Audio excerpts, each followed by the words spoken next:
그 대통령 영장 발부된 새벽에 일부 지지자들이 좀 극렬 지지자들인데요. 서부지방법원에 난입하는 사건이 발생을 했잖아요.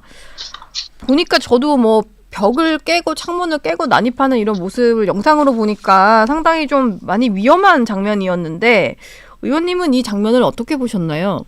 예, 뭐 그거는 뭐 어떤 말로도 변명할 수 없는 뻔 잘못한 거고요. 예.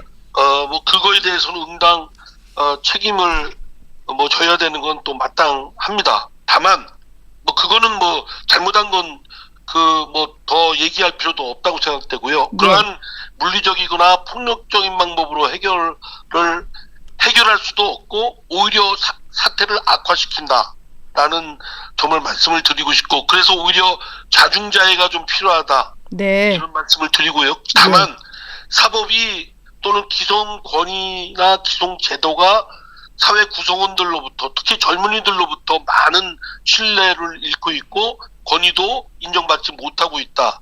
그런 거에 하나의 반영이라고 생각됩니다. 아까 말씀드린 대로 윤석열 대통령에 대한 체포 구속영장 청구 과정이나 또는 공수처가 수사를 어거지로 편법을 이용해서 수사권을 발동한다든가, 또는 소위 판사 쇼핑이라고 할 정도로 중앙지법에다가 해야 되는데 왜 그렇게 부자연스럽게 서부지법에 그거를 또 청구를 해서 논란을 자아내는가, 뭐 이런 것 등등이 아마 영장을 윤석열 지지자들에 대해서 영장이 발부된 거에 대한 또 수용이나 승복감을 못 줬다고 생각됩니다. 그래서 그거에 대해서 항의하는 표출 방법은 매우 잘못된 건 틀림없지만, 그러나 그 밑바닥에 흐르는 그 뒷배경이 되고 있는 사법에 대한 불신이나 또는 권위를 잃고 있는 그 점, 그 원인을 사법부가 제공하고 있다는 점도 되돌아봐야 될 부분이라고 생각합니다. 예. 무조건 난입한 사람만 탓할 게 아니라 사법부가 불신을 받고 있는 상황도 좀 돌아봐야 된다. 이런 말씀을 주셨습니다. 의원님께 이것도 좀 여쭤보고 싶은데, 대통령의 어떤 비상계엄의 정당성을 주장하는 쪽에서는 이게 뭐 대통령도 여러 차례 밝힌 게 부정선거였다 보니까 이 부정선거 의혹을 알리기 위해서 즉 비상계엄을 할 수밖에 없었다.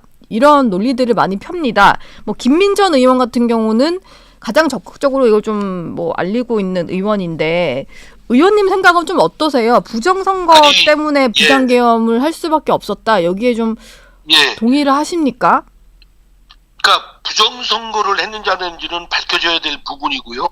또 국회에 그 원내 절대 일당을 갖고 있는 민주당 등 야당의 폭고, 뭐 그 근거 없는 탄핵이나 줄탄핵이나 또는 특검 또는 뭐 입법 폭주 이런 것들에 대해서 제동을 걸어야 되고 그럴 필요가 있는 건 틀림없지만, 그거를 제동을 거는 방법을 비상계엄을 통해서 하려고 하는 그 방식이나 정도는 매우 잘못된 것이죠. 그거를 아무리 그 상대가 잘못되고 했다 하더라도 내 쪽에서 매우 부적절하고 또는 과잉으로 또는 비례성의 원칙에 어긋나는 또는 일정한 헌법상 법률상 요건을 갖추지 못한 수단과 방식을 동원해서 하려고 했다면 그 자체가 그 동기나 배경이 어떻든 간에 그 발동한 그 비상계엄 발동은 매우 잘못된 것이고요. 그거는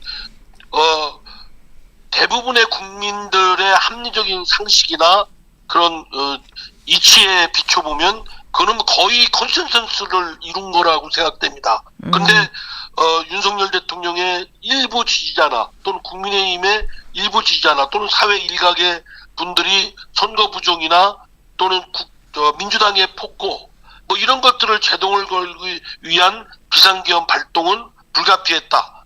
근데 저는 불가피했다는 말은 정말 위험한 생각이라고 합니다. 병력을 통해서